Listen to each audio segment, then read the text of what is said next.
Hey, C-Max here. I'm going to do a video here on different kind of presses. This is what I have.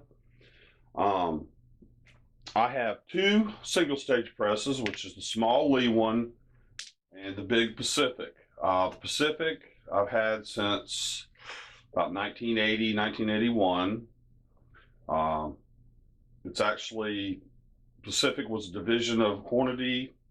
So it's very much like the lock and load, although it doesn't have a lock and load feature. This one's because it's just before they came out with it. Also have Lyman Spar T turret press. This head will rotate around so you can leave your dials preset. And then, of course, I got the big red Hornady lock and load AP progressive press. Now, the way I use them, I started out with just the Pacific press. And when I was ordering supplies, I started out real cheap. And you'll if you watch my videos, you probably see a lot of the tricks and cheats and stuff I have. When I can save money, I love it, and I will pass that along to everybody in any shape, form, or fashion that I can. But I ran across this press.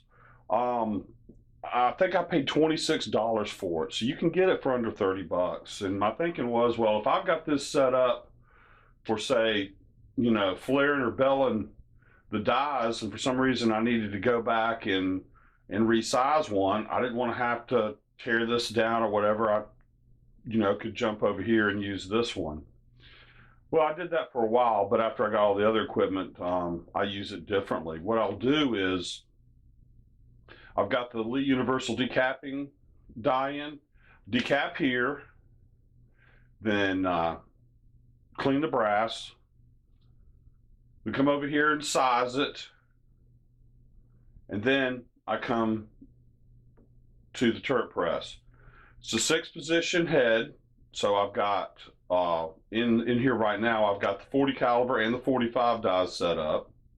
That leaves 2 open stations right now. I used to have 9mm in, but when I got the progressive press, I had this set up for just 9mm, and that's where I pump out 9mm because I shoot much more of that than I do any other caliber. But I can't find heads for this one anymore. They stopped manufacturing, I think, in like 1969, and I haven't been able to find any availability for any other turret heads. So, but that's fine. It works good for what I do. The other 2 stations, when I'm doing 38 or 357 or the 380s, I'll use those other 2 positions. And so far, it's worked out really well for me. It's a great press. It works well. And I still enjoy doing the batches. I'm getting into more of the rifle.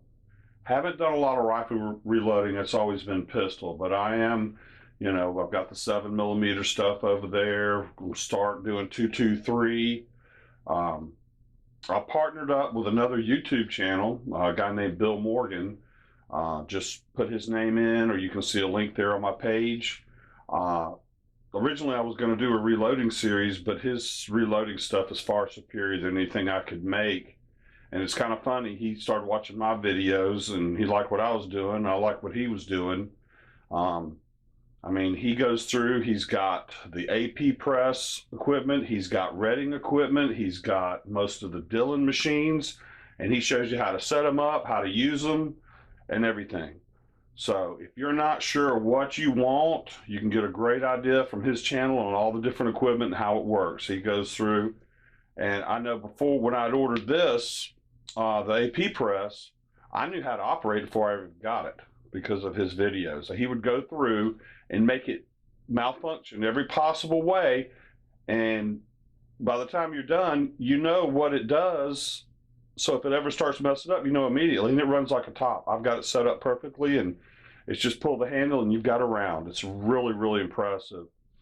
I know a lot of people like the Dillon stuff, and that's fine. I had won a $250 gift certificate to a local gun store, and they didn't sell Dillon, but they did sell this.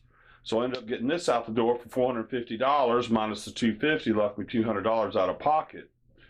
Hornady had the bullets as a rebate, so I got 500 7mm bullets that really retail for about $170. So if you kind of count that in for the value, I've really only got $30, $40 in the press. So it's worked out really well for me. I'm really, really happy with it. So I still do all the stages. Um, I've got a couple, of course, I've got this powder measure that's built into here. I've got the big Pacific used for rifle, and I have a Lyman that I use for pistol stuff, and it works perfect.